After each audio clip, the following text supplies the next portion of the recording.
அஸ்ஸலாமு அலைக்கும் வரஹ்மத்துல்லாஹி வபரகாத்துஹு. தினமும் ஒரு ஹதீஸ். அல்லாஹுவின் தூதர் ஸல்லல்லாஹு அலைஹி வஸல்லம் அவர்கள் ஒவ்வொரு தொழுகையையும் அதற்குரிய நேரத்தில் தொழுவார்களே தவிர வேறு நேரத்தில் அவர்கள் எந்த ஒரு தொழுகையையும் தொழுததை நான் பார்த்ததே இல்லை என்று அப்துல்லாஹ் இப்னு மஸ்ஊத் ரலியல்லாஹு அன்ஹு அவர்கள் அறிவிக்கிறார்கள். நூல் புகாரி, ஹதீஸ் எண் 1682.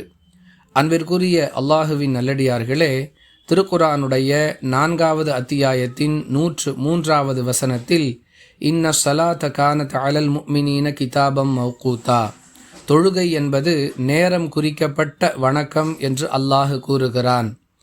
அல்லாஹுவின் இந்த கட்டளைக்கு கட்டுப்பட்டு நடக்கும் வகையில் அல்லாஹுவின் தூதர் ஸல்லல்லாஹு அலைஹி வஸல்லம் அவர்கள் ஒவ்வொரு தொழுகையையும் அதற்குரிய நேரத்திலேயே நிறைவேற்றி விடுவார்கள் என்பதை இந்த ஹதீஸ் நமக்கு விளக்குகிறது.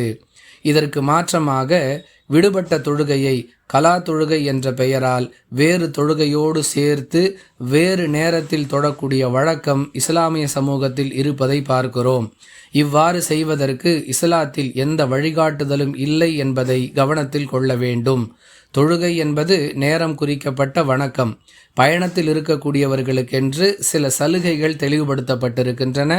அவற்றை நாம் வேறு பல பதிவுகளில் விரிவாக விளக்கி இருக்கின்றோம். இதை தவிர நேரம் கடந்து தொழுவது, 2 நேர தொழுகைகளை கலா என்ற பெயரில் சேர்த்து தொழுவது, இவற்றிற்கெல்லாம் இஸ்லாத்தில் எந்த அனுமதியும் இல்லை என்பதை நாம் கவனத்தில் கொள்ள வேண்டும். வாஹிரு தஅவானா அனில் ஹம்துலில்லாஹி ரப்பில் ஆலமீன். அஸ்ஸலாமு அலைக்கும் வரஹ்மத்துல்லாஹி வபரகாத்துஹு.